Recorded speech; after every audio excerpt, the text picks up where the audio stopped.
Good evening. Welcome to Empower You. Jay, can you turn this up just a little bit? Can you hear me back there? Okay. I'm Betty Overstreet. I'm the executive director.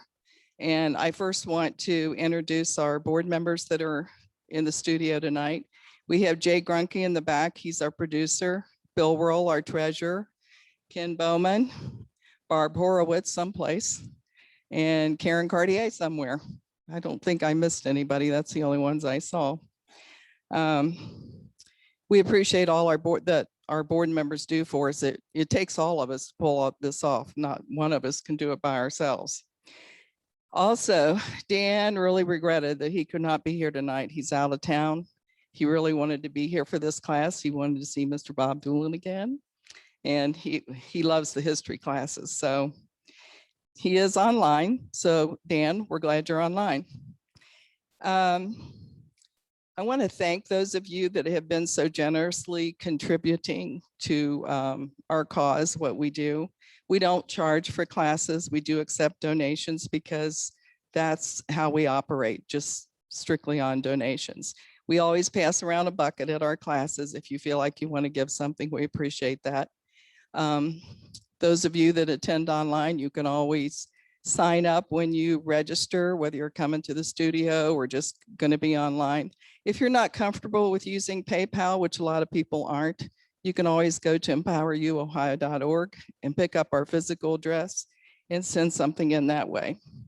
I also want to remind you that we just have 2 more classes in this semester, and sometime in July, the board will be getting together to start planning for the fall semester.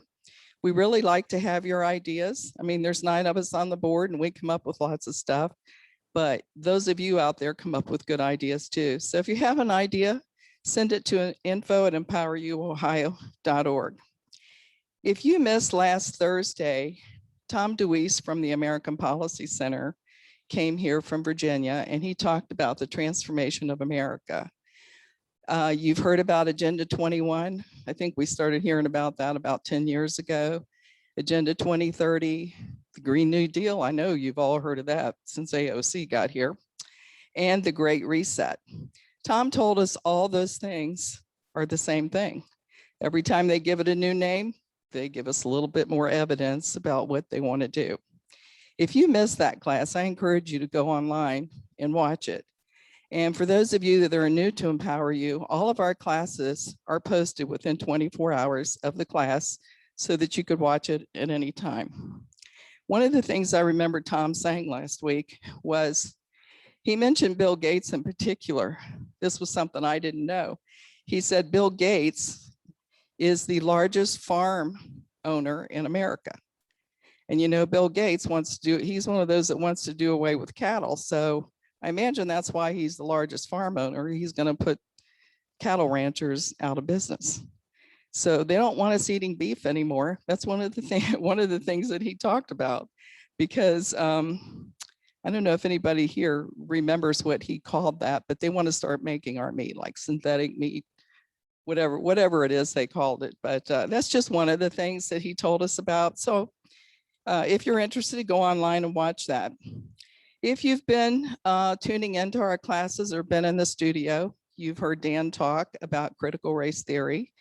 You know that he filed a lawsuit with the Ohio State Board, School Board, because they would not allow him to come and talk, or he wasn't going to go. He was just going to do it over Zoom, but they would not allow him to approach them on anything that had to do with race.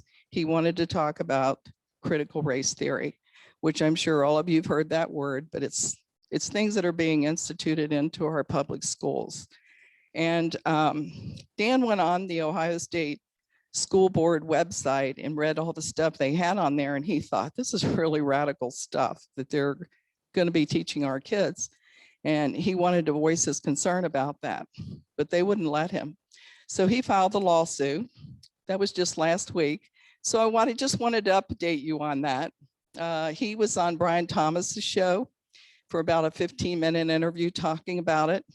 The very next day, it went national on the Daily Wire. I don't know if you're familiar with a social media site called MeWe, but there's something on there called Be Ready that was posted on MeWe, and they posted the interview that Dan did with Brian Thomas. So stay tuned, there will be more to come on that. I'd like to talk next about the classes we have coming up. We're near the end of our season. We only have 2 more classes. On Thursday night, we have The Rise of Jordan Peterson. That will not be online. It's in studio only. It's movie night. We're getting out the popcorn machine. Haven't had the popcorn machine in a year, so we'll have popcorn and soft drinks. This is a documentary that will look at the life and the mind of Jordan Peterson, who is a University of Toronto psychology professor. Peterson had enough of what he saw as a campus culture where social justice warrior, left-wing radical political activists ran rampant. He zeroed in on Canadian human rights legislation that prohibits discrimination based on gender identity, or expression. He was especially frustrated with being asked to use alternative pronouns as requested by trans students or staff, like the singular they or ze and zer, used by some as alternatives to she or he. A quote by Peterson, "Political correctness is the elevation of moral posturing about sensitivity over truth." He's written a self-help book called 12 Rules for Life and has sold over 3 million copies. If you haven't seen this documentary and you can't make it on Thursday night, if you're an Amazon Prime member, I think you can rent it if you're a Prime member, but I also think you can buy it. But it's a great story, and I've really been looking forward to that. Then the following Tuesday will be our last class of the semester. That will not be in the studio. It's only going to be on Zoom, mainly because our speaker is Ken Blackwell, and he can't be here. Before Ken speaks, there's a young man by the name of Vivek Ramaswamy. I hope I got that right. He's going to join us from 7:05 to about 7:30. He grew up a child of immigrants in the small town of Evendale, Ohio. He's a graduate of St. X High School, a local star that is turning heads on Tucker Carlson's show and on the opinion pages of the Wall Street Journal. He's founded multi-billion-dollar enterprises, led a biotech company as CEO, and became a hedge fund partner in his 20s. He trained as a scientist at Harvard and a lawyer at Yale. And now he takes you behind the scenes into corporate boardrooms and 5-star conferences, into Ivy League classrooms and secret nonprofits to reveal the defining scam of our century. His new book, Woke Inc., begins as a critique of stakeholder capitalism and ends with an exploration of what it means to be an American in 2021. And then our second speaker, Ken Blackwell, will start at 7:30. He's going to be speaking on election integrity. Mr. Blackwell is the Senior Fellow for Human Rights and Constitutional Governance at the Family Research Council. He serves on the board of directors of various high-profile organizations and has had a vast political career. He was mayor of Cincinnati, treasurer and secretary of state of Ohio, undersecretary at the U.S. Department of Housing and Urban Development, and U.S. ambassador to the United Nations Human Rights Commission. Mr. Blackwell will give a recounting of what actually transpired in Georgia, Pennsylvania, and Michigan during the 2020 election. He worked with teams at these sites and examined the consequential irregularities, illegalities, and unconstitutional actions that impacted vote counts. He will share his observations and concerns. I think most of us are going to be really interested to hear all about that. So I hope you're able to tune into the Zoom class. Next, I want to welcome a very special guest here tonight, Bob Doolin. I want to thank his daughters for bringing him. We're really happy to have you here. We've had new people at every class this year. So if you're new to Empower You tonight and you don't know who Bob Doolin is, Bob Doolan had a birthday on March 21st, and he was 104. I don't know if I want to get that far.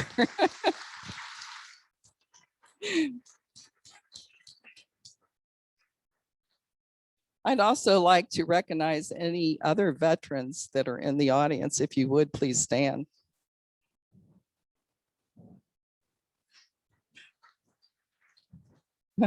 Thank you. Thank you for your service. And if you're online and you're a veteran, we thank you for your service as well. And Ray, I forgot to ask you, do you want to take questions during your presentation or after? Yeah, okay. Okay. So Ray's going to tell us about the Great Escape, and he would like for you to hold your questions until he's finished. Before I introduce him, though, I almost forgot. I got Bill in the back reminded me. We do have some giveaways tonight. So you got a red ticket or white ticket when you came in. You want to get them out? Have somebody put one. So we're giving away the movie The Great Escape.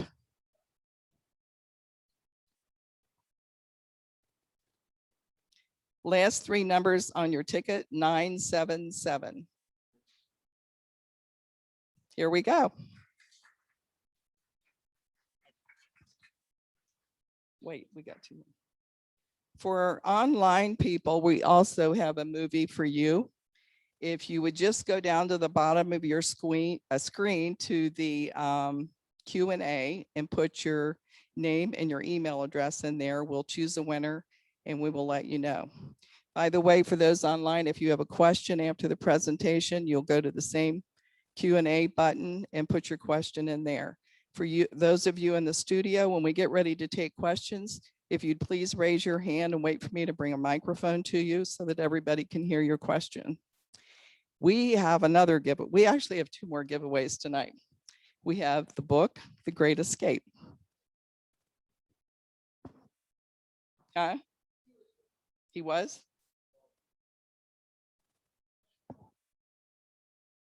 Really? Bob's telling me that the author of this was with him and that this was probably the first book that came out. I haven't read it. I'm going to have to. Ray was showing me the latest book that's came out that looks really interesting. I'm going to have to get that one. So the last three numbers on here is 000.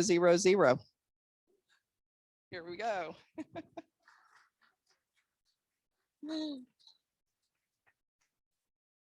And last of all, is there anybody in here that hasn't heard about the Coca-Cola dispute in baseball? No? Well, we decided we're going to boycott Coca-Cola.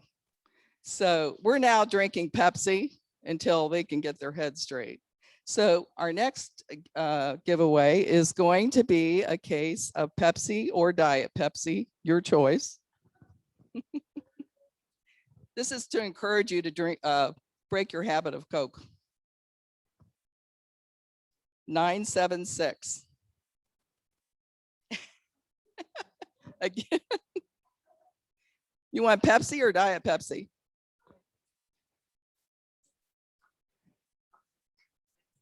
Regular? I'm going to give it to him. Yes. Hmm? Yeah, the case. Now we're ready for what everybody has been waiting for, and that's our speaker. Intelligence Operations Airman Second Class Raymond G. Hughes from Petersburg, Kentucky, entered the Air Force in 1956, serving for 4 years in the USAF Intelligence School, Target Planning and Survival Unit until 1960. Hughes served during the Cold War with the 8th Air Force 100 Bomb Wing Intelligence Division, primarily with Strategic Air Command. Airman Hughes continued to serve his community as an instructor at the Udan School of Self-Defense, Karate and Judo, where he trained men and women and children in the art of self-defense. He became a voice for veterans and one of the most respected members of the Doolittle Tokyo Raiders, where he dedicated his time and energy in making life more comfortable for other members. Ray serves as a historian and even manager for the USS Hornet Breakfast Group, conducts events for veterans at the Cincinnati Hamilton County Public Library, and interviews veterans of all wars in collaboration with the National Archives in Washington, D.C., where he has interviewed 75 veterans to date. Twice each month, he can be found transporting veterans from Twin Towers Retirement Center to shop for personal items. Ray is involved in the Sons of the American Revolution and takes pride in helping others trace their ancestral lineage. Please give a warm welcome to Ray Hughes.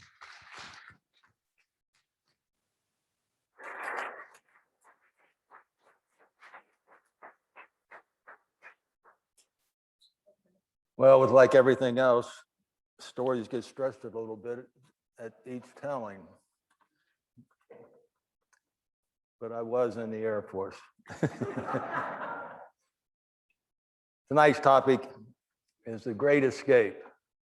The Great Escape happened on the evening of March the 24th, morning of March the 25th, 1944, at Stalag Luft III, just outside of Sagan, Germany. There were 220 men lined up in the barracks to escape. And because of a lot of difficulties encountered, only 76 men escaped. Only 3 of those men made it back to England, and 23 were captured and brought back to Stalag Luft III, and the other 50 were captured and executed, not like in a movie, but on the side of a road, one at a time, shot in the back of the head. That's the Great Escape in a nutshell. But what was the Great Escape? Who planned it? And why 220 men? This picture here shows men walking around the North Camp where the Great Escape happened during the winter scene. And this is a picture showing North Camp. At where the red marker is, that's the tunnel known as Harry. And back here is the tunnel known as Tom, and next to it is a tunnel known as Dick. To understand why the Great Escape happened, there was one key individual, and without him, there would not have been a Great Escape. No one had ever thought in the magnitude that he did. And that man was Roger Bushell. And I want to take the time here to give you a biographical sketch so that you can feel, and I hope after I'm finished with it, you understand how the Great Escape happened, how, the planning of it, the coordination of it, the delegation of authority, and what they accomplished. And it all centers around one man, Roger Bushell, the Big X. Roger Bushell was born in South Africa to a wealthy family. His father was a mining engineer in the South African mines, and they were quite well-to-do. At 13 years of age, Roger was sent to England to go to school for high school, complete high school and college. Roger has been described as a wannabe and a mother's boy. Now, Roger was both. He was the only son, and his mother babied him from the time that he was born until the time that he went into the Air Force. By wannabe, I mean that Roger, once he got into England and into high school, there were tiers in England. You had people who were royalty, people who were relatives of peerages, of lords, of barons, and what have you. Roger wanted to be in that crowd even when he was in high school. It's said that you would recognize Roger even if you didn't know him, because he would be the loudest man in the room, always talking and always laughing. He's a very handsome fellow, even as a young boy and as a grown man. But he was the type of fellow that, even though he was boisterous and loud and laughing a lot, once he got warmed up and close to you, you recognize him. Hey, he's just a pretty nice guy. He's trying to fit in. Well, Roger did fit in. Roger was a superb athlete. He was very intelligent. He even represented England in skiing, world skiing contests that were done here in Canada. And he would take vacations and go to Switzerland or to Austria and ski in the Alps. So he was very proficient at that. Roger became completely fluent in French. And at this early point in his life, during high school and college, he was capable of carrying on a German conversation. But there are so many different guttural sounds in the German language that if he were trying it outside, he would be recognized as a fake or an escapee. He is going to work on this. And before he's finished, he's going to be fluent in German. Roger had wormed his way into friends that were partial royalty, and they belonged to a club called the Millionaires Club. And they were all pilots. They had their own private pilots group, and they all owned their own planes. Well, Roger was, like I said, he was a wannabe. He wormed his way in there, and they all accepted him as an equal. And that's where he learned to fly. And because of that, he was made squadron commander of Squadron 52. Roger was a womanizer. Roger had a new woman every week. And it didn't matter if they were single or married, as long as they could walk. And that's just the fact. And one occasion happened, I have to tell you about. He wired his mother and said, "Come quick, I need you." Now, he wired her in South Africa. That's 6,000-mile trip, and it don't happen by jumping in a plane in 1930. So his mother comes there, and we don't know exactly what happened. And as my good friend, who I call an honest man, my best friend, who's here tonight, told me, "Ray, you don't know what really happened. So don't paint a negative picture." And I won't. I'll leave it at that. But she came 6,000 miles for a reason. Whatever it was, the matter was settled. Now, the next woman that he falls in love with is Lady Georgiana Mary Curzon. Now, this lady is beautiful, striking beautiful. As a matter of fact, people my age remember Pond's cold cream. Pond's cold cream. She was a model for Pond's cold cream in the United States and England. And she was a member of royalty also. Her father was an aide-de-camp to George V, the King of England. And they're getting serious. They're going on ski trips to Germany and the Alps, and they're going to Switzerland and on ski trips. And there's many pictures of them arm in arm. And they were thinking about getting married. Well, her father says, "We ain't gonna have any wannabes in this family. You know, we're getting rid of this character." So he gets a hold of one of the members of the hierarchy and says, "You're gonna marry my daughter." Well, lo and behold, he forced his daughter, Mary Curzon, to marry a fellow who was associated in the hierarchy there in England. Well, you can just understand that this was a serious affair and it broke Roger's heart. Now we come to 1940. And there's a war on, we're not in it, but there's a war on in England. And Roger earns his pilot's license and is given command of a squadron. And he's also been briefed by MI9. This is an English Secret Service outfit that has taken a certain group of well-educated men that they could depend on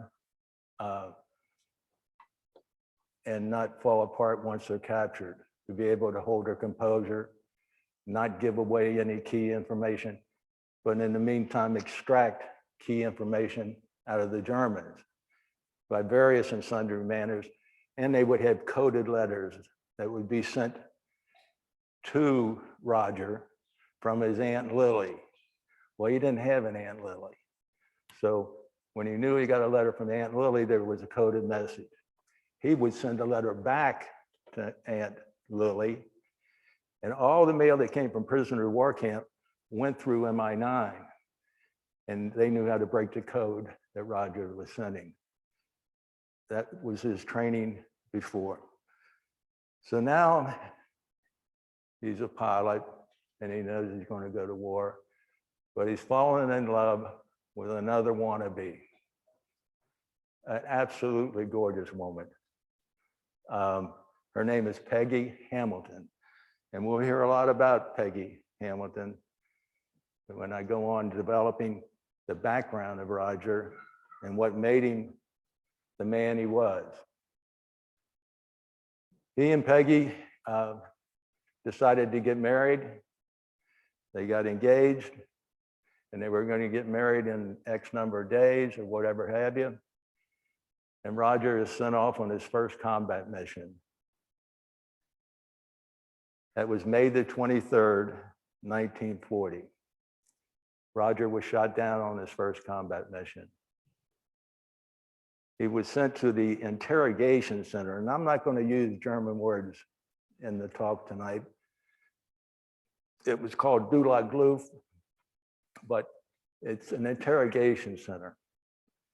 He arrived there on 23 May 1940. Now, the commander of this camp was an old world German, and he admired the English people, their system of government, and he greeted these guys like they were buddies. Now, Roger spent almost a year at this interrogation center, playing golf, going horseback riding, going skiing, but all the time Roger's learning and sending messages back. So they had a soccer field there, and after about up until June the 1st of 1941, now he's been there almost a year, a little over a year.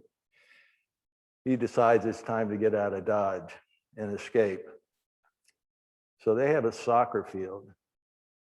In the meantime, they've been trying to dig 3 little tunnels there, and they were about 3 feet underground. The water, rain would come in and would cave in the caves, cave in the tunnels, and that's no way to go.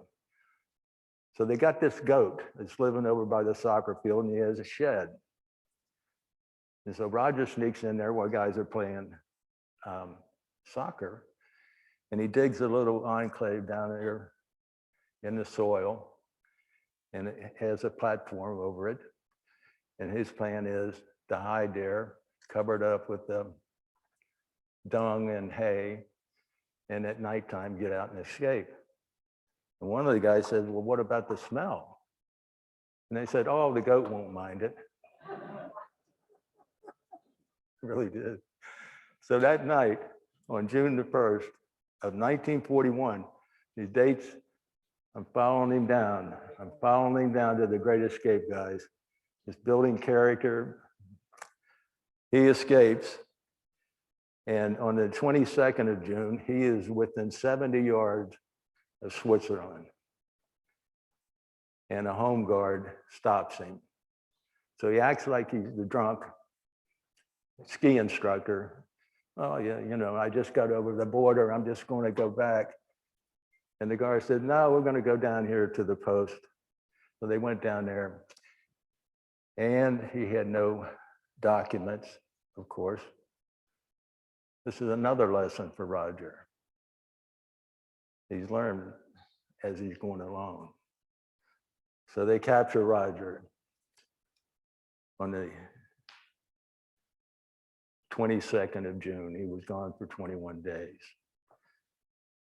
So they take Roger to a tight security, small prison camp on the coast of the Baltic Sea up at Barth.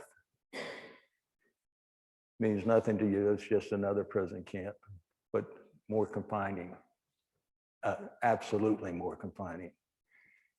And he's there a little while, and they sense that Roger is one of these going to be troublesome British.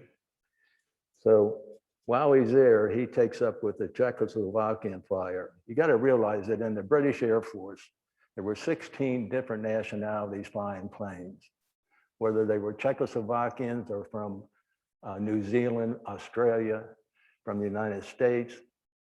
There were 16 different nationalities there. But this Czechoslovakian was a native Czechoslovakian, and he spoke Czechoslovakian, and he spoke German. And so Roger says, hooks up with him and makes a deal with him. We will share everything that we do from now on. His name was Jack Zafuk, and I'll just call him Jack. Now, Jack had a brother living on the outskirts of, so they're moving him to another camp. They're going to move him to an army camp this time, which is not a good deal for Air Force men. And on the way, they put him in a cattle car, and the cattle car is crowded with men and 2 guards. But Jack and Roger are able to pry 3 boards loose in the back of the cattle car. These are railroad cars, you know the type. And when the train stopped at a train station, they pulled them up and escaped. Brilliant move, and it was successful. Now, after they escaped, their target was to get to Prague, because that's where the underground was and the resistance was.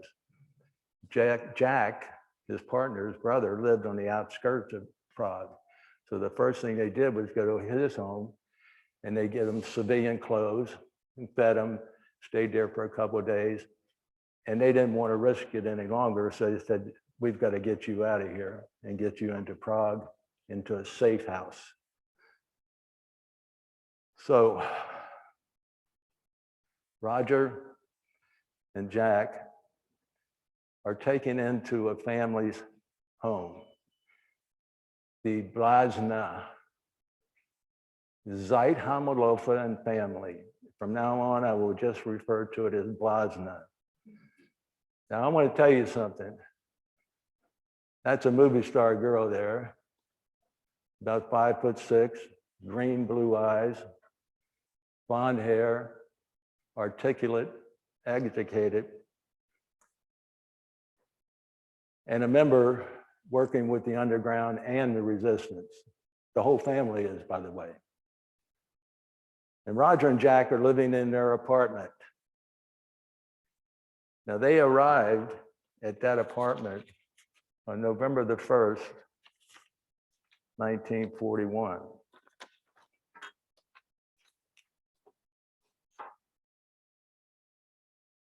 Roger is living in that apartment for 7 months. They fall in love. Another love affair going here. Roger's betrothed to Peggy Hamilton. And the love affair is quite intense. as far as Blasna is concerned. And she wants to get married, and she expects to get married, you know, and you can't blame her. But Roger told her, and this is where an honor comes out on his part, I think, moral character. He says, I'm betrothed and I promise to marry another woman. And I can't marry you. Well, Blasna is upset, crying. And she goes to one of her high school buddies that she went to high school with, that she used to date, and starts crying on his shoulder and tells him all about Roger and Jack. Well, unbeknownst to Blasna, her friend is an informer for the Gestapo and the SS. The first thing he does is he turns them into the Gestapo. 6 Gestapo men break into the apartment, capture Roger and Jack, his partner, on 19 May 1942. So he's been in her apartment since May the 1st. The girl's heart was broke, but it's too late now. Roger's held by the SS and the Gestapo. And this is a bad time, because this is the same time that Reinhard Heydrich is the commander of the Prague Czechoslovakian country. He's known as the Iron Hand by Hitler. Hitler, he was the one who instigated the final solution of eradication of all the Jews, wholesale. Killed 1,000 of them at a time, 150. As they marched through the Ukraine, they killed thousands a day. This is the type of man that just arrived there. And unbeknownst to Roger, there's also two Czechoslovakian natives that had been parachuted in by England with the assignment to assassinate Heydrich. And they're successful. They shoot him. He doesn't die right away, but in 2 days, he dies of blood poisoning. And this is where God sends a blessing. He was driving a new Mercedes that had just been built, and the padding in the leather upholstery was done with Jewish hair. There's nothing funny about that. And when the explosion happened, it tore apart the upholstery, and some of the hair got into his bloodstream. And there, yeah. And that's the reason he died. And if there's ever poetic justice, that's that. But this put Himmler on a rage. He wiped out a whole village, killed every living human being except the children who had blonde hair and blue eyes, and he sent them off to re-education camps. Well, in the meantime, our boy Roger's captured, and he's held by them. They think he's part of this group.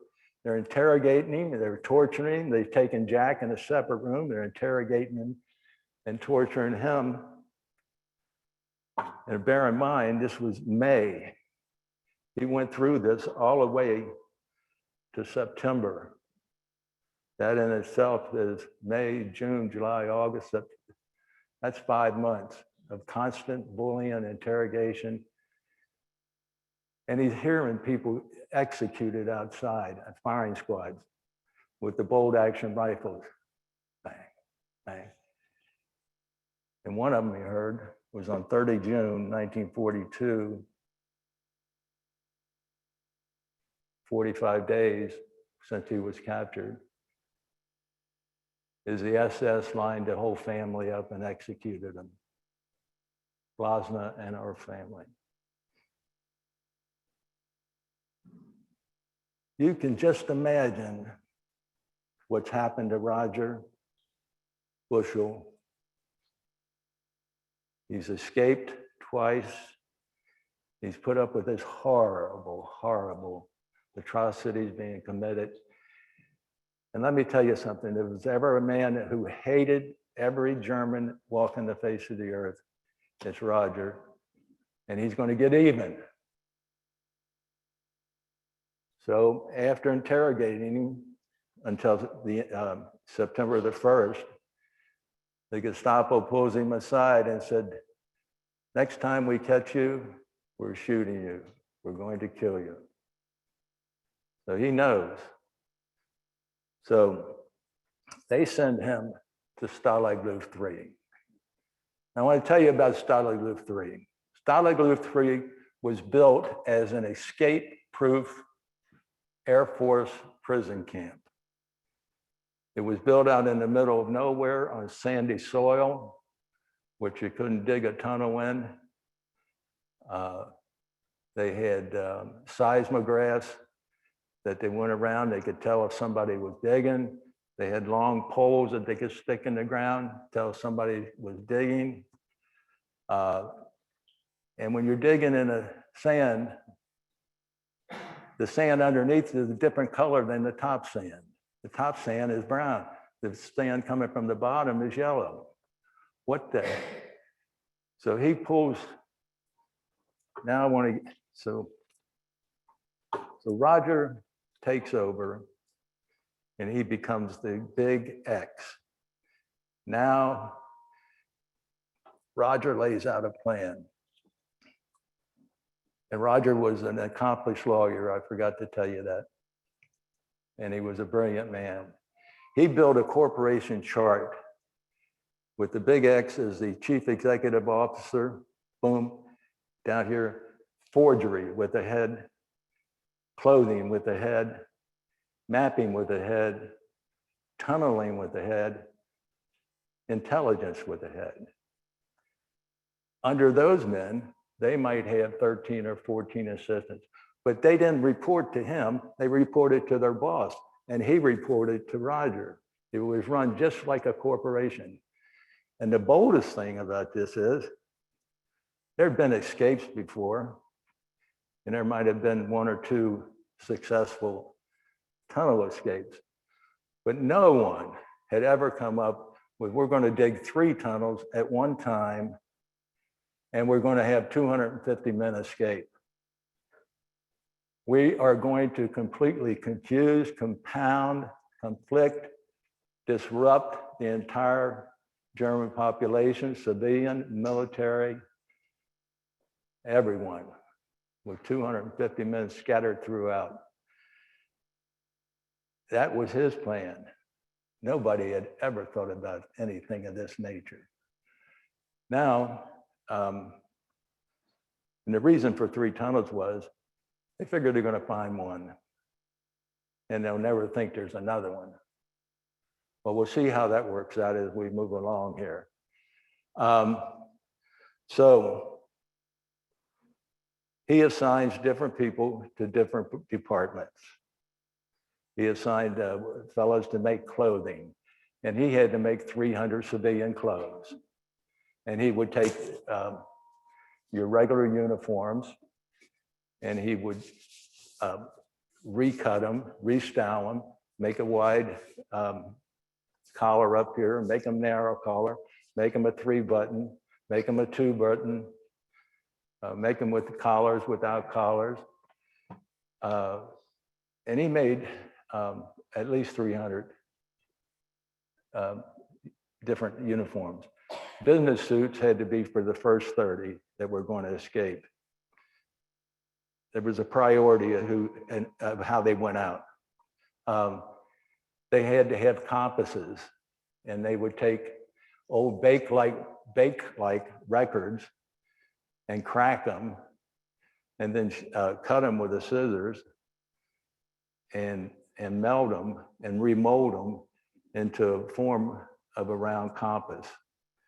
Then they would take their regular razor blades, you know, we only had double-edged razor blades, you remember, and put it in the hinge of the window shutters and squeeze it like this, and it broke the razor blades off in thin shivers. Then they got a piece of magnet from one of the bribes, people they bribed there, a big piece, and they stroked that razor blade 150 times each, and the blade became magnetized. One of the guys had broken into a compound of the senior officers and stolen his clock. And the clock had illuminated hands. And they would take tiny chips off of the illuminated hands and affix them to the needle in the compass so it would show direct north. He probably made 500 compasses. Now, to go from here to that wall in Germany at this time, you needed a pass, a specific pass to get there. I'm stretching this a little bit, but, and then to go down the street to the highway where a train was going, you had to have another pass. Some of these men had to have as many as 5 or 6 travel passes for various things, and they had to be perfect. They had to be perfect German script. They had to have the perfect stamp of the Nazis on it. And that's how they made that perfect stamp. They took the rubber soles off of their boots and they carved the exact pattern of the Nazi eagle and affixed it to a stamp, and they stamped it. And they had a perfect one. The different passes were written in longhand with some typing. And they had a man by the name of Wallen, who is a civilian, had designed fancy wallpaper and wall coverings. And he'd also been a banker. And he was an excellent forger. He could, when he was finished producing a document, he would show them the real and the phony, and they couldn't tell the difference. He produced probably a total of 5,000 different documents in the course of the year that they planned for this great escape, all for different things. Now, having a pass and have it written, it has to have the right dates on it. And that's, and the right terminations points. So they had to bribe guards to go to the different railroad stations and bring them back travel times for certain cities, and when they would leave, and when the second train would leave, and what train you had to catch here, and you had to have a pass for every stop.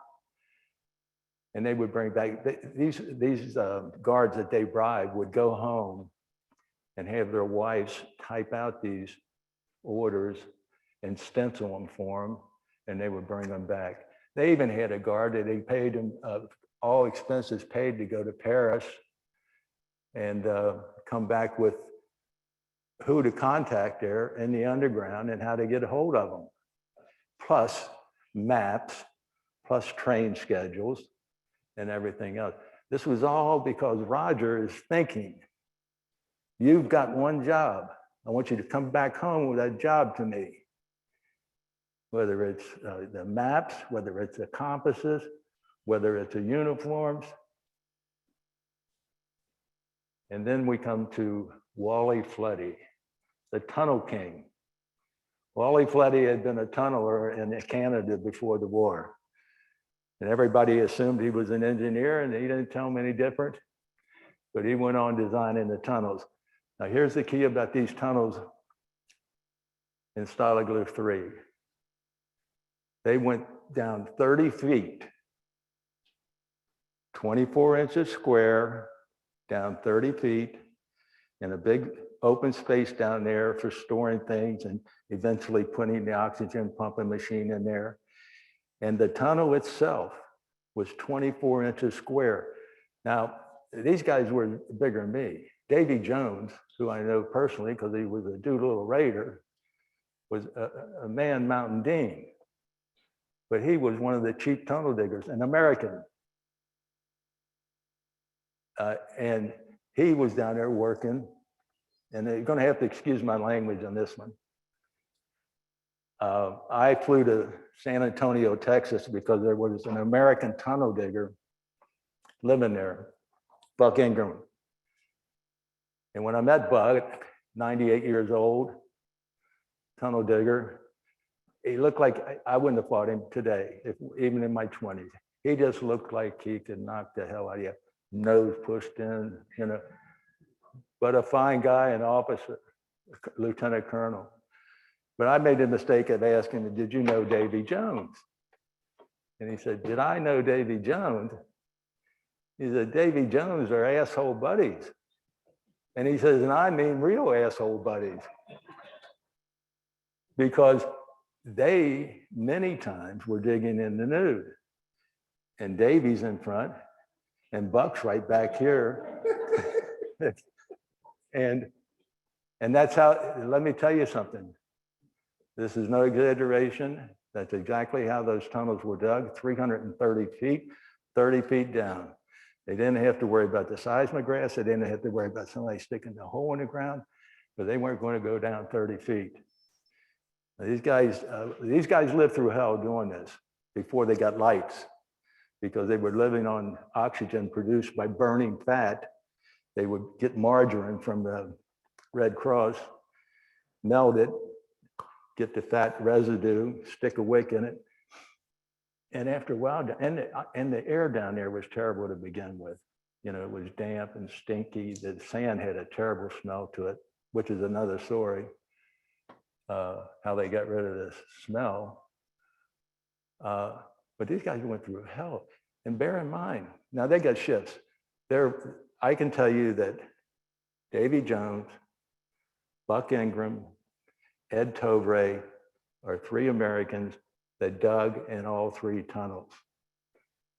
So when they tell you that no Americans were part of the Great Escape, that's true. But it's not true that they weren't the preparatory fellows taking care of and building this.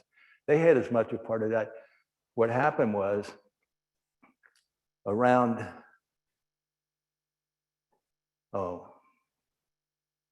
the July the 4th party.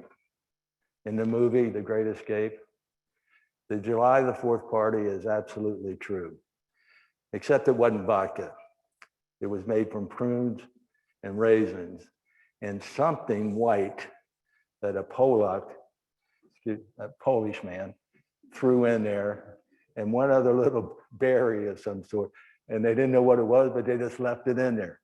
Well, these guys were actually, and then they started marching around with the flag, dressed like Revolutionary War soldiers. Yankee Doodle came to town, you know, that really happened on July the 4th. And they got drunker than skunks. I mean, everybody got drunk. I wanted to bring that to your attention because it really happened. And that was put on by Davy Jones and Jerry Sage. They were the two main guys in that. Jerry Sage is another guy. He's an OSS man who shouldn't be there, but if they caught him in Yugoslavia where they captured him, he would have been killed right away because he was OSS. So he lied and he got away with saying he was an American pilot. But anyway, we move on. So Roger's got all these departments reporting to him. And Tom was the first tunnel that was started. Dick was the second, and Harry was the third. Sometime after the July party, word came that they're going to build a new South camp for only American officers. So that means all these Americans in the North camp that are working on the Great Escape aren't going to be gone. So Roger says, shut everything down, shut down Dick, shut down Harry. We're going to concentrate on Tom so the Americans can get out before they move them in September. So they're digging, and they dug 287 feet, and they're within 20 feet of getting going out. And the Germans discovered the tunnel. by a freak accident. And you can talk to 10 different people and they'll tell you how they found it. And it just suffice it to say, they accidentally found the entrance to Tom. So that messes up the Americans as being able to escape. The Americans are moved to South Camp. They're no longer in North Camp where the Great Escape happens. And they blow up the tunnel. They put 100 pounds of dynamite in there and blew it to smithereens. So Roger is always thinking. He goes to the head NCO, Sergeant Clements, and he says, Sarge, I want you to know, we Brits, we didn't have a damn thing to do with that. It was all Bub, Albert Patton Clark, the senior American officer, and Davy Jones, and Bud, and Buck Ingram and Ed Toby. It was all their doing. It wasn't ours, And Roger goes and gets into the theater business, and he starts becoming an actor because they have a theater there. Bear in mind now, Tom's gone, no Americans left. It's only the Brits, Canadians, Australians. So and he locks down, continues the lockdown on Dick and Harry from September, and on January the 10th, he opens up Harry again. And all the time, he is just meandering around, doing nothing because they're watching him, but he's on the play, he's listening to them sing their chorus groups and stuff like that. And they really don't suspect that Roger is involved in it. He's getting away with it. As a matter of fact, they took a senior sergeant, Sergeant Clements, and moved him to the South Compound. And he was the one, if you're going to find out about the Great Escape, he would have been the one to find it. Thanks to Roger, they moved him out of the camp, and now he's watching the Americans. So he decides that they want to be out. They are not going to get out during the winter, but we'll get everything prepared, and we're going to go out in March. So they have to accelerate their digging. And there's now this digging, you got to visualize, these men are down 30 feet in the ground, and they have 2 square feet, which is not much more than right here, up and sideways. And they've got to crawl in there, and each day they got to crawl another 3 feet. And when they crawl 3 feet, they've got to build up the shoring on the sides. And the reason why everything was 24 inches is because they were using bedboards, and that was the size of the bedboards.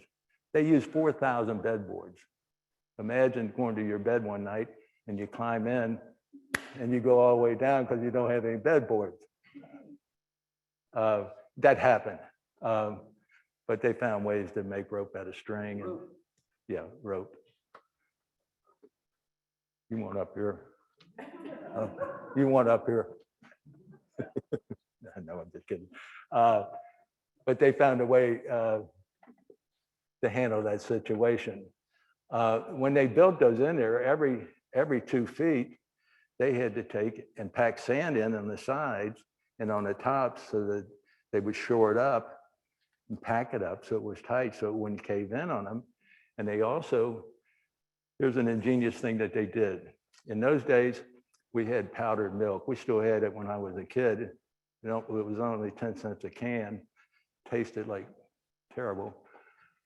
But they would take these Clem cans, and when you cut one side off, you can make it fit into the other side of the other can, and then the next one like that, then wrap oilcloth around it, tape it, and they would run these funnels all the way down each time they went.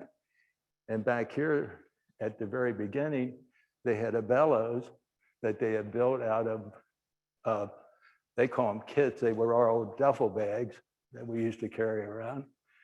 And they built the bellows out of that and pump out, pull in, pump out. And they're pulling in fresh air from the top of the chimney in the room where the hole was dug. And the oxygen, the carbon dioxide is going out into the base of the chimney. So it's a wonderful system. And for a while, they were only digging on margin oil, fat oil. And that created serious problems in their lungs, breathing, eyes, headaches, terrible. But one day, they were electing an electric pole outside of inside North Camp. And a worker went by and he saw 800 feet of waterproof electric wire. He picked it up and just kept walking. Now the German worker up there saw him, but he didn't turn it in. And that ended into a bad scene for him. He was sent far away, far, far away. Punishment that you got whenever you did something wrong there, they would send you to the Eastern Front fighting the Russians or kill you. Killing you would be quicker, so you were going to get killed if you went to the Eastern Front. So he didn't report it, but it was later found out when after the Great Escape, so they went back and did every inventory on everything down to forks, spoons, and knives. So anyway, when they got the electric lights, now it made it easier. So they make it, there's been a lot of cave-ins, a lot of guys rescued. We didn't lose anybody due to cave-ins. And now we come to March the 1st, and there's a rumor that the main guard, who is a real thorn in their behind, he's constantly pulling unannounced searches in all the barracks, going through every room, upsetting everything.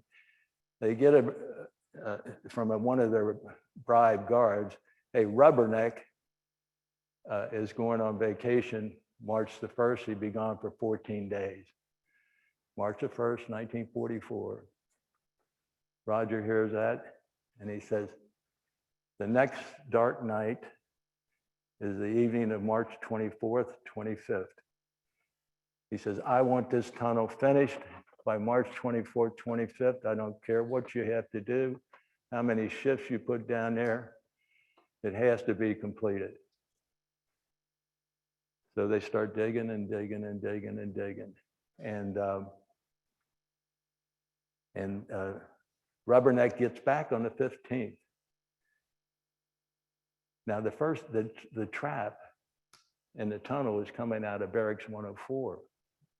The first thing that Rubberneck does is bring a whole swarm of guards in to search the whole Barracks 104. And I'm telling you, he tore off every bed, he did this, he looked under every crevice, he banged on every wall, he had him look up in the attic, checked out every possible way. He was even there over the stove where the tunnel trap went down 30 feet, standing there. And it was so perfectly camouflaged that he couldn't see it, looking at it just like this. So after 2 or 3 hours, he got out, walked away.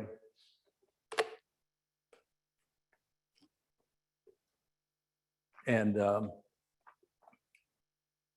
he said, we're going to get caught. He says, how many more feet we got to go? They said 30 feet. He says, I want that 30 feet done. I don't want any breaks on it. It has to be completed and you will do it.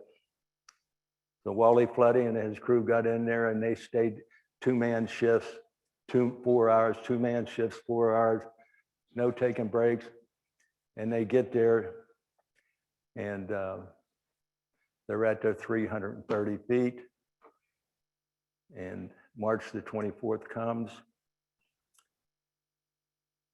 and they have 220 men in barracks 104, all dressed up in their civilian clothing, or their civilian suits, or their workman's clothes. They've all been given their passes for where they're going. The first 30 to escape were those who did the most work to make it the escape possible. The forgers, the counterfeiters, the scroungers, the intelligence men, all the key department heads and their assistants. That was the first 30 men.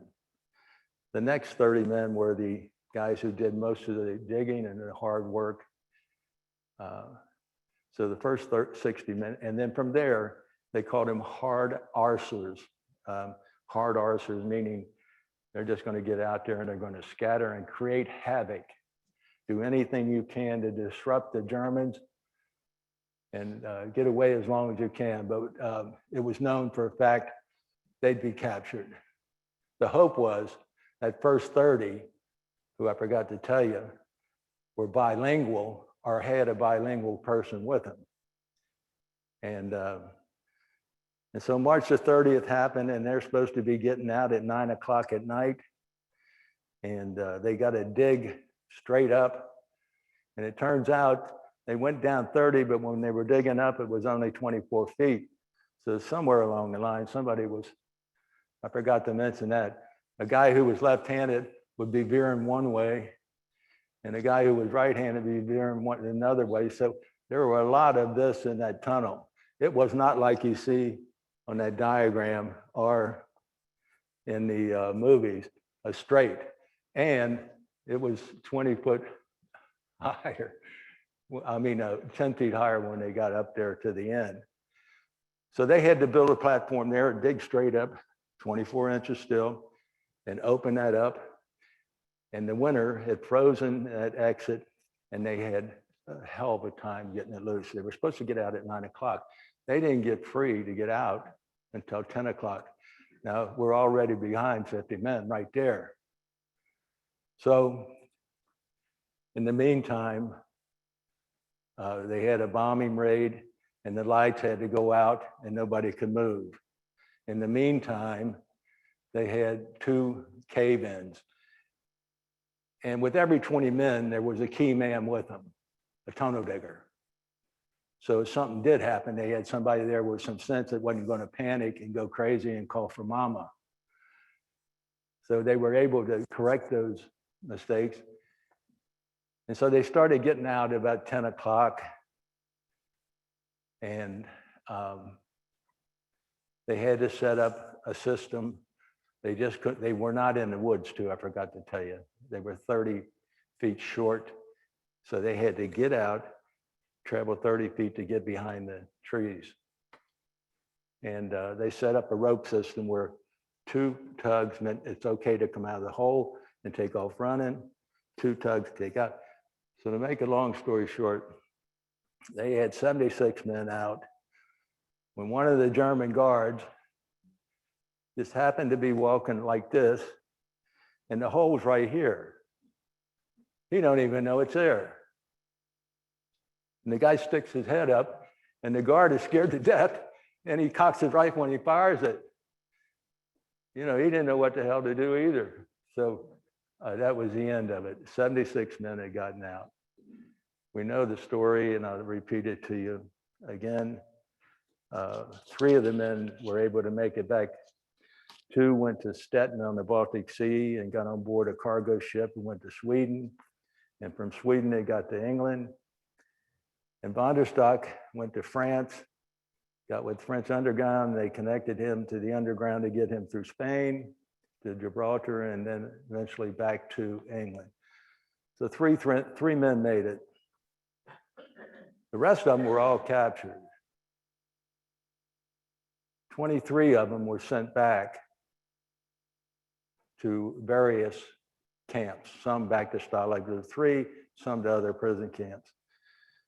And the 50 that were captured were taken out They were all in different parts of the country. And I have to tell you how Roger was captured. My God. He's fluent in French. He's fluent in German.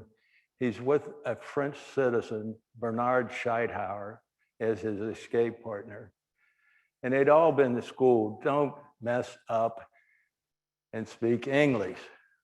Whatever you do, they try to trick you, these Germans. They're a tricky bunch. So they're with one of the Gestapo guys as they're getting ready to get on a bus, and they're talking in French. Yeah, whatever. Everything's good, give them back. And the Gestapo guy says, "Good luck." And Bernard says, "Thank you." Boom, they're captured. So what happened to each and every one of the 50? They were not shot at one time. They were in all parts of Germany, Poland, France, when they were captured. They were loaded into a car, usually 2 at a time. Once there was 4. They'd be driving down the highway and the driver would say, "I'm going to pull over here and give you guys a chance to relieve yourself." They got out, stood there to relieve themselves. And Leopold Spahn put his little Walther to Bernard Scheidhauer's head, pulled the trigger, boom, he's dead. And Emil Schultz, a young SS man who didn't want to be there, put his trigger to Roger Bushell's head and pulled the trigger, and Roger's dead. If Emil Schultz had not done that, they were going to kill him and his family. Emil Schultz paid the price. He was hung when he was captured. I only mention that because he truly tried to get out of it. But there was no getting out of that. You follow your orders.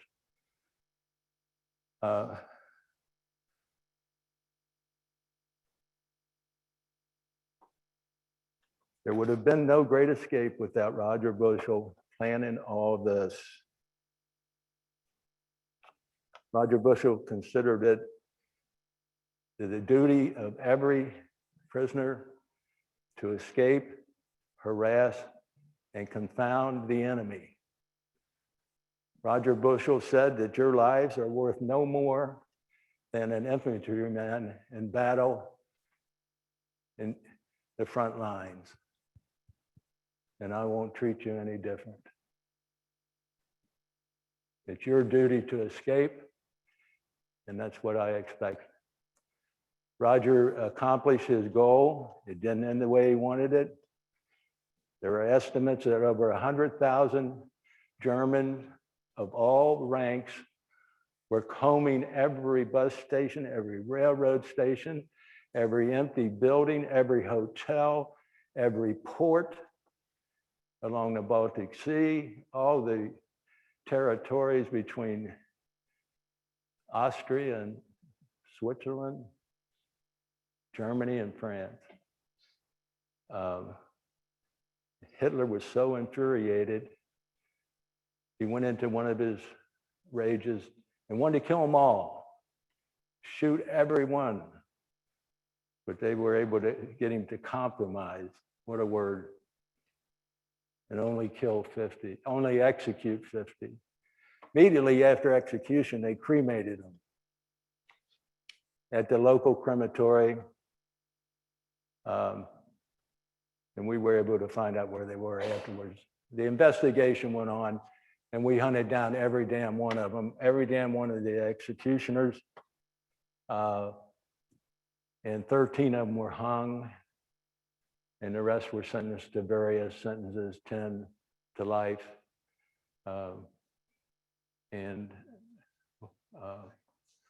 They all paid for it anyway. Let's just put it that way. It took 3 years of investigation to find them. I hope I've somehow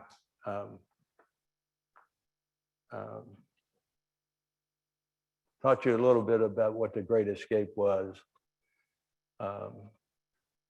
The commitment, the organization, the planning, the dedication, the pain. And Roger knew they were going to be executed. He had had several messages while he was at Stalag Luft III. But as he told his men, you have no higher duty and you cannot think of yourself any better than an infantryman on the front lines. And that was what he did. With that, I hope I've enlightened you somewhat. And I'd like to, at this time, take some questions. But before I do that, I want to introduce you to my best friend, I'd like to think, a guy that I actually love. And I think that we can use the word love, because I do love you. I love you too. I got two things I'd like to say. I got more than that I want to hear you say. Okay. Turn around here, sir. Yeah. Now, I want to introduce you to anybody who doesn't know. This is Lieutenant Robert H. Doolin. He's an Irishman, pure and 100% Irish.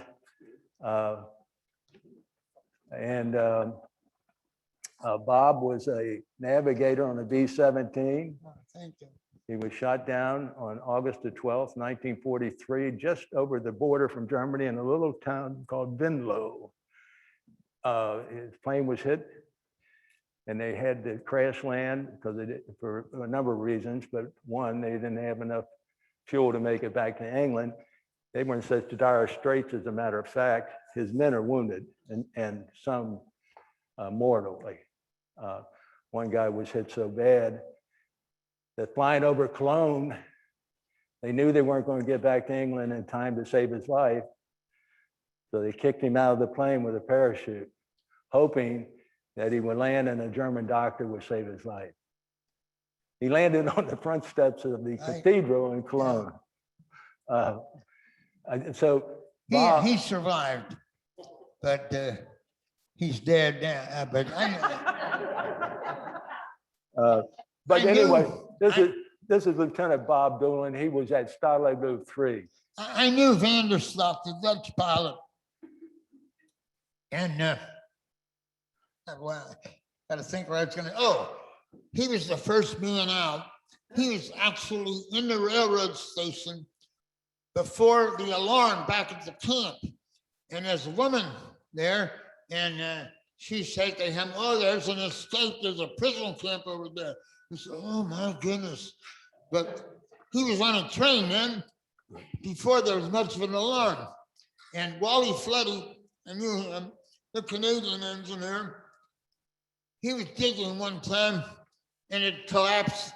And he says, "I know the good book says we're going to inherit the earth, but I think I got more than my share today."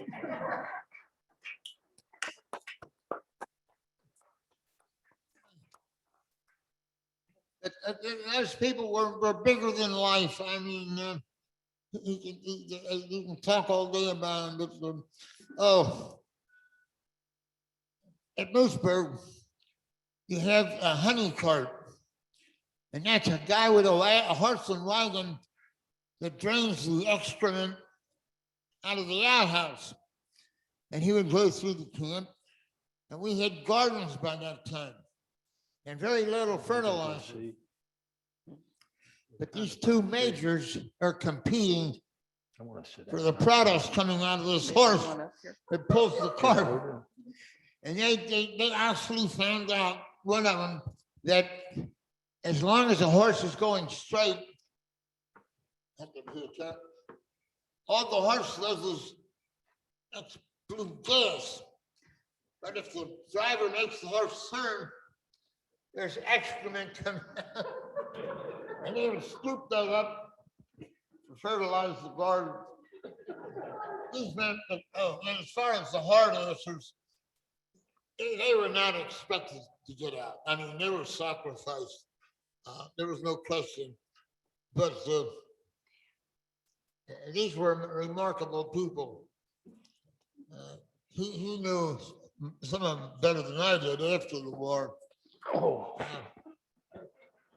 He did a good job. Huh? You did a good job. Thank you.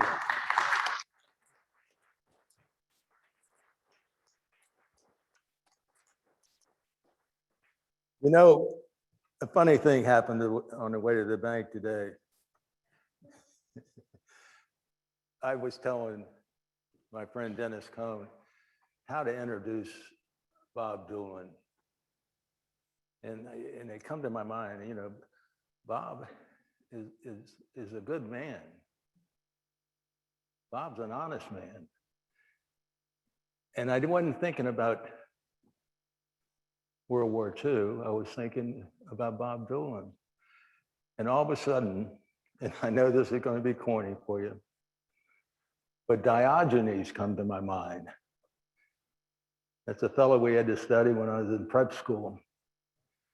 Diogenes was wandering through the streets of Sparta naked with a barrel around him and a lamp, and it's daylight. And they asked him, "What are you looking for, Diogenes?" He says, "I'm looking for an honest man." Well, Diogenes, you've got one right here.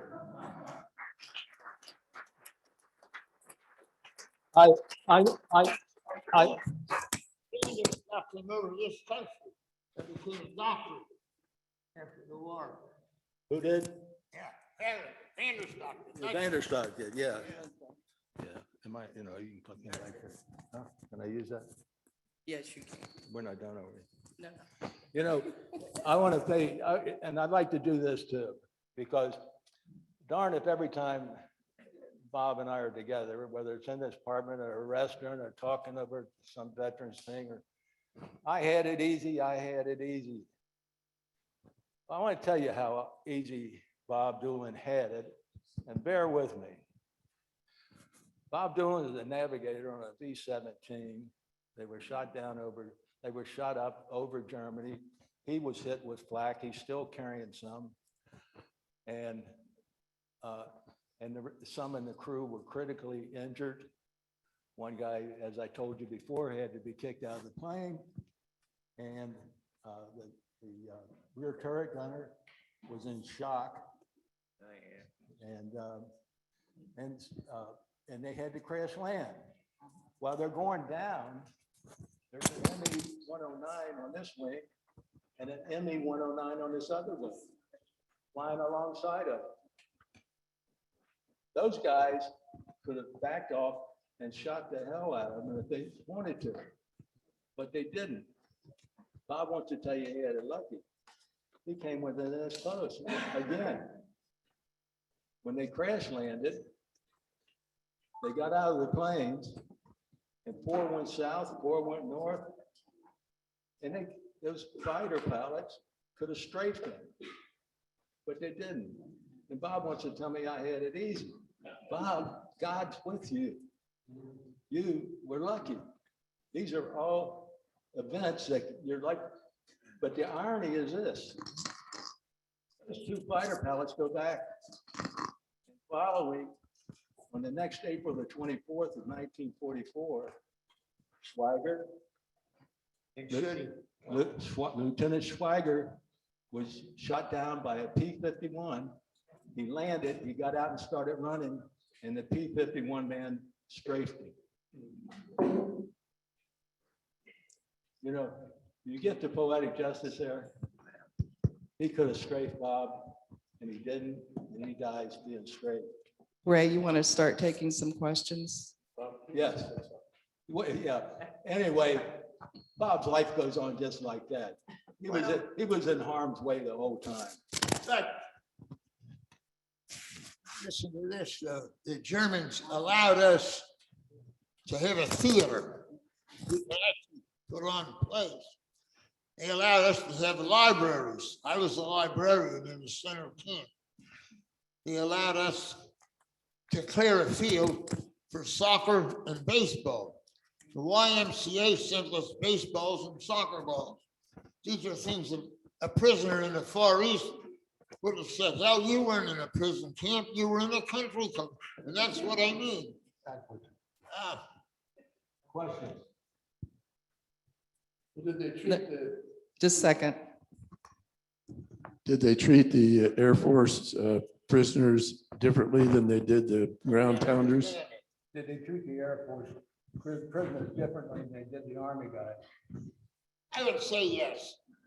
We didn't get any more food or anything, but there was no personal animosity between the German guards who were Luftwaffe and the American prisoners. There was no animosity. There was, very good surveillance and everything, but there was no personal.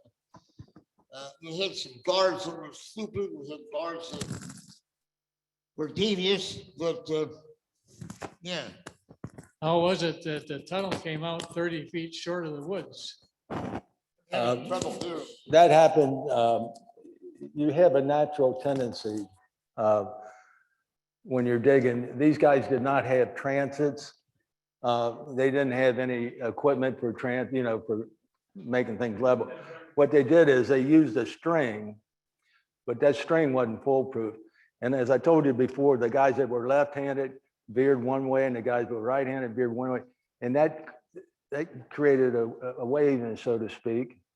And then when they got to the exit, it was 10 feet higher than it was when it started out down here. So they were sloping up the whole time.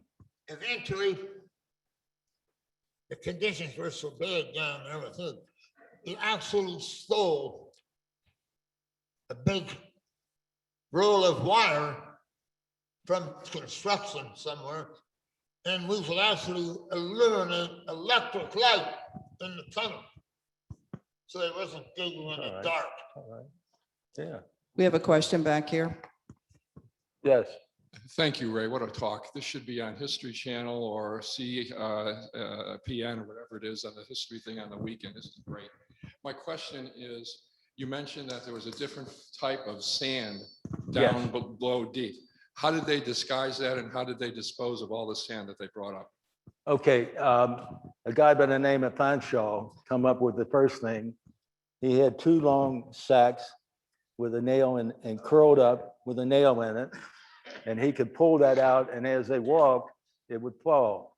Now he would. 1,000 men walking around the path, and wet sand is a different color from dry sand if you dig it. So you've got to disguise it. Every day the exercise people would walk around it. There's one thing I shouldn't do this properly. But in each camp, which were all old Air Force English, they're sitting there talking about escaping, and he says, "Did you remember the story about the Trojan horse?" "Yeah, we're gonna build a horse, are we?" "Yes." Horse has more meanings than one. A hurdle for hurdling races is a horse. And so they conceived this horse, made it about 7 feet long, about this high, and it was saw horses, enclosed like, so that you couldn't see what was under it. And they did for weeks and weeks. They just put this thing out there, and the Germans watched it every day, and there was nothing going on. And eventually, the whole this is over in East Camp. The whole East Camp helped. They would hide a man under, under this horse and take him out to the east coast of the thing. The big trouble in settling, you got to go so far, go in 300 feet on this one, but on this one they went out and started a hole right inside the warning fence. You only had to go 40 feet. And every day they would, big man would haul his horse out there with the man underneath, and he would start a hole. And it sounds impossible, but They did it. it actually happened. We have a And couple they finally questions. got 3 men out, yeah. Bob, how do you stay so young? What? How do you stay so young? Oh. Hey, with friends like me We have a couple questions And- online. and his two daughters who take care of him every day. That, my goodness, Ray, we have some that, questions online. what? We have some questions online. All right. Yeah, we have a couple of folks online with a question, and I will remind everybody that's online, you can move your mouse cursor to the Q&A button at the bottom on the computer to ask a question. First question, we have a person who's wondering how close was the movie of The Great Escape to the true story? The movie, the part about Steve McQueen was fabricated. And it wasn't such a bad deal because I don't know if that movie would have been as successful as it was without him. But that was not part of The Great Escape in any way, shape, or form. You wouldn't do the movie unless you let it ride. Yeah, but the depiction of guys jumping inside of a truck underneath the boughs of pine trees, that happened, but not necessarily at The Great Escape. Those might have happened over in another camp, but all of those things happened at one time or another. The 4th of July party, that happened. That was done by the Americans to protest the British when they started the war. The depictions of the tunnels are absolutely the way it was. It was 2 feet square. There was no way for the men to maneuver or not. You went in frontward, you come out backwards. You went in frontwards, you come. Sometimes they would have pajamas on, but they had this, and somebody asked a question a while ago, how'd they get rid of the smell? What they did is they started putting all of the sand into the theater. The upper rows in the theater were built on an incline, and they had a cavity below it when they built it. And the seats had hinges on them.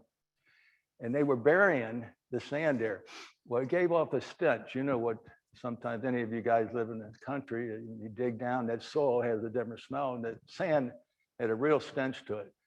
So what they did is they would take cigarette tobacco and light it in different places, and it would smother the smell. And most of the guys in the camp smoked cigarettes. That's another point you should know about The Great Escape. Bribing the guards with cigarettes was like handing a guy a $50 bill. Our cigarettes were currency in Europe. American cigarettes I'm talking about. And chocolate.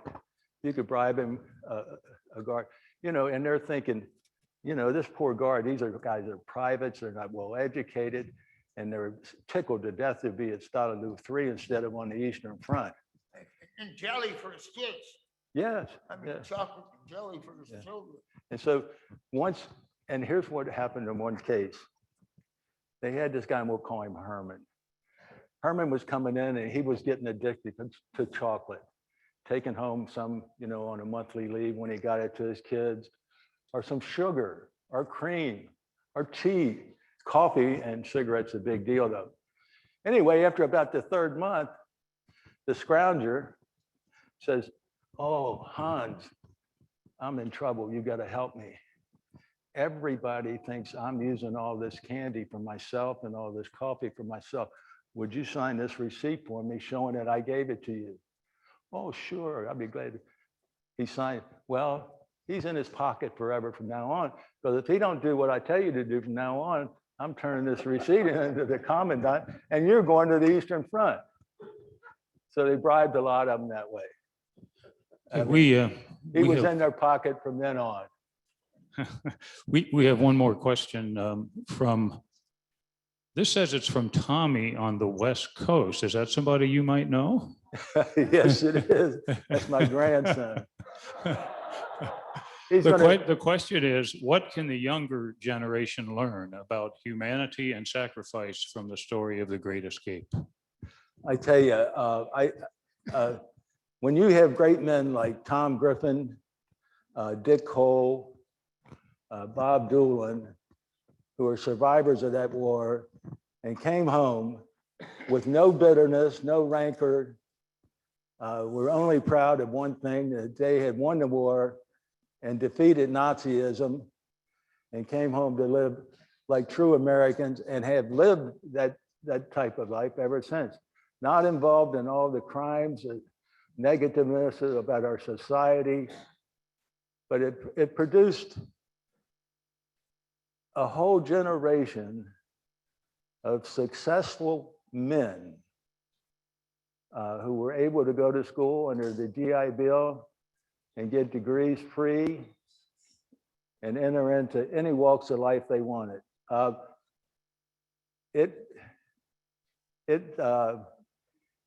Well, actually, World War II and our victory in it has saved the world. You cannot imagine what would have happened had the Japanese won the war or Hitler had won the war. We're going to have to victory start saved- winding up. We can take one more question.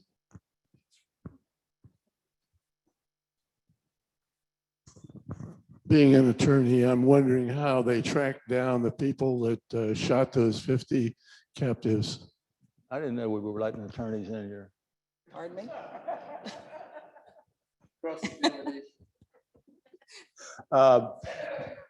A guy by the name of McKenna from Scotland Yard was assigned the task of finding all of the men that executed our men, and not only the ones that executed our men, but the ones that ordered it. And it took him 3 years to track down. And these guys were in hiding. I mean, they knew we were after their asses. I mean, they changed their names. They left their wives and picked up a concubine and moved in and took her name. But once you catch one and you break him, and these guys weren't going to play any nice games, you know, British intelligence it can be very resourceful. And they get a name out of you. Well, they go to that name. And he might have a lady friend with him.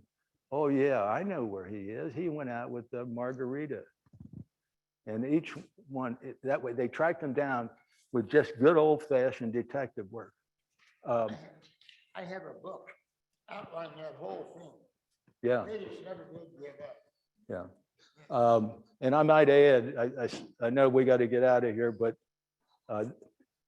there's who I consider an expert, lives in Toronto, Canada, was personal friends with Wally Floody his entire life, and has a museum in his home. And he is the authority on the Great Escape, but he doesn't know anything about the details in this book that's just been released. These are the letters from Roger Bushell's family. We never knew, no one, if you read any of the Great Escapes, you're never going to see Blana's family. And you're never going to know they were executed. You're never going to know that she was deadly in love with him. And you're never, and the irony is,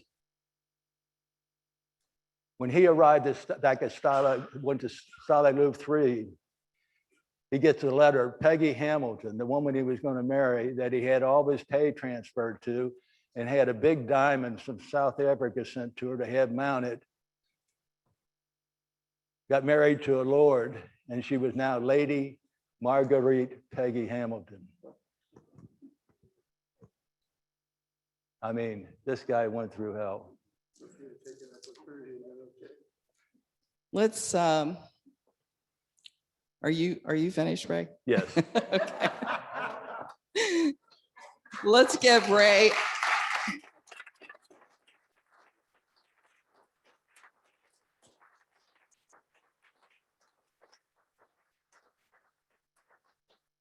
Where can you go in one evening and have two guys like this? Thank you. Thank you so much. And Bob, thank you for coming. Just to remind you about our class on Thursday, The Rise of Jordan Peterson. If you can come, please come. And Tuesday's a Zoom class, so I hope you'll tune in on that. Have a nice evening and a safe trip home. Thank you, Zagan. I'm gonna go back and read.